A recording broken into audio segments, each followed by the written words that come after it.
મોંઘવારીના મોરચે સામાન્ય જનતા માટે માઠા સમાચાર સામે આવ્યા છે। મિડલ ઈસ્ટમાં વધી રહેલા તણાવની સીધી અસર હવે તમારા ખિસ્સા પર પડી રહી છે। આંતરરાષ્ટ્રીય બજારમાં ક્રૂડ ઓઇલના ભાવ ભડકે પડતા ભારતીય તેલ કંપનીઓએ પેટ્રોલ અને ડીઝલના ભાવમાં વધારો ઝીંક્યો છે। ગુજરાત સહિત દેશભરમાં આજથી ઈંધણના નવા ભાવ લાગુ થઈ ગયા છે। શું છે ગ્રાઉન્ડ ઝીરો પર સ્થિતિ અને જનતાનો મૂડ, જોઈએ આ ખાસ અહેવાલમાં।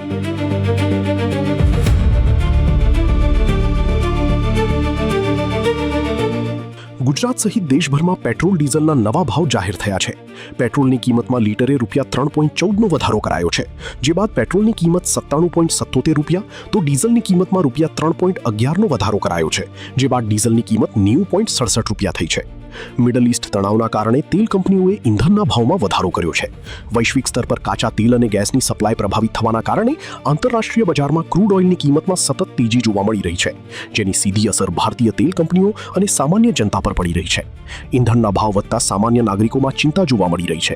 કેટલાક વાહન ચાલક કહી રહ્યા છે કે તેમના બજેટ પર અસર થઈ રહી છે, તો કેટલાક વાહન ચાલક કહી રહ્યા છે કે યુદ્ધના કારણે ભાવ વધ્યા છે, માત્ર ₹3 જ વધ્યા છે, જેથી રાહત છે।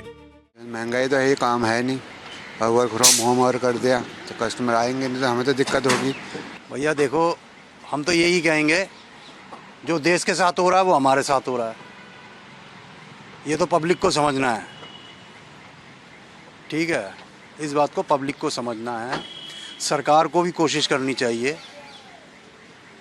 जो नीचे के लोग हैं उनको राशन पानी मिले, वो अपनी जीविका सही से चला पाएँ।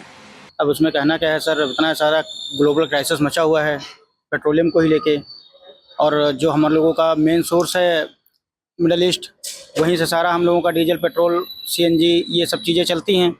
तो ग्लोबल क्राइसिस में अगर ₹3 महंगा हुआ है तो इसका सपोर्ट मान लीजिए विरोध तो नहीं करेंगे हम लोग, क्योंकि हम लोग भी देख रहे हैं स्थिति क्या है, और देशों की अपेक्षा में हमारे यहाँ पे अभी ही रेट बढ़ा हुआ है। बाकी जगह पे तो बहुत पहले से बढ़ा हुआ है रेट। नहीं, बढ़ना तो था ही, सबको पता है बहुत अच्छी तरह कि बढ़ना है, मेंटली सब प्रिपेयर थे, लेकिन सिर्फ ₹3 बढ़ा तो इस चीज़ का बहुत सुकून है।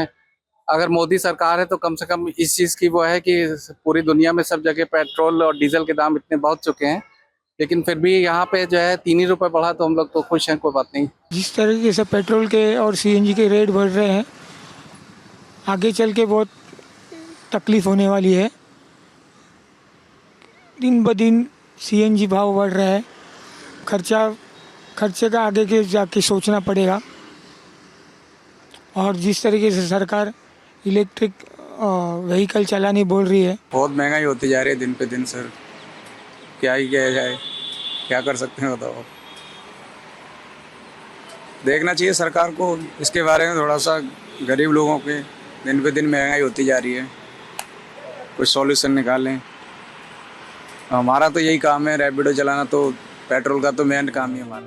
મહત્વનું છે કે પીએમ મોદીએ ગત રવિવારે જ વિદેશ મુદ્રા બચાવવા માટે લોકોને ઈંધણના વિવેકપૂર્ણ ઉપયોગની, સોનાની ખરીદી નહીં કરવાની અને વિદેશ યાત્રા ના કરવાની અપીલ કરી હતી। બીજી તરફ વિપક્ષ નેતા રાહુલ ગાંધીએ કેન્દ્ર સરકારને આ સ્થિતિ માટે જવાબદાર ગણાવ્યા છે, જેની સામે ભાજપના નેતાઓ કહી રહ્યા છે કે અસર દુનિયા પર થઈ છે, તેનાથી ભાજપ બાકાત નથી। प्राइम मिनिस्टर साहब ही मोदी है तो मुमकिन है, उन्होंने ही मैनेज करा है, और हमारा उनकी पूरी कैबिनेट और सारे सब लोगों ने मिल के, खासकर एनर्जी मिनिस्टर्स और जो गैस और इन सब चीज़ों को देखते हैं, ये एक बहुत बड़ा मोदी जी का मैनेजमेंट है कि लोगों पे उसका वज़न नहीं बढ़ने दिया।